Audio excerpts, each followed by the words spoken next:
अस्सलाम वालेकुम। मैं इलियास मोगल और ये है अड़ंग केल में हम लोग घूम रहे हैं आज।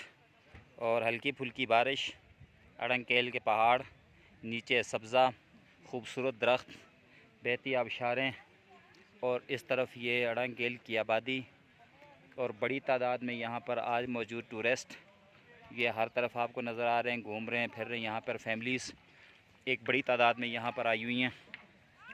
यहाँ पर आना बड़ा थोड़ा मुश्किल काम है, सफ़र बहुत ज़रा लॉन्ग है और पैसे भी ज़रा ज़्यादा खर्च होते हैं। मगर यहाँ पर आकर आप सारी दुनिया को भूल जाते हैं और आपको लगता है कि हमें अल्लाह ताला ने जन्नत पे पहुँचा दिया है। और कश्मीर को देखकर और ख़ासकर अड़ंग केल को देखकर अगर ये सोचते हैं कि ये इतना खूबसूरत है तो अल्लाह ताला ने जन्नत कितनी खूबसूरत बनाई होगी। इसे दुनिया की जन्नत कश्मीर कहा जाता है। तो आप इसको मेरे इर्द गिर्द देख सकते हैं, चारों तरफ अल्लाह ताला ने ये हुस्न सिर्फ़ कश्मीर की इस वादी को दिया है। और मैं अपनी तो बात करूँगा नहीं। अपना बहुत ज़रा ख्याल रखिएगा। अल्लाह हाफ़िज़।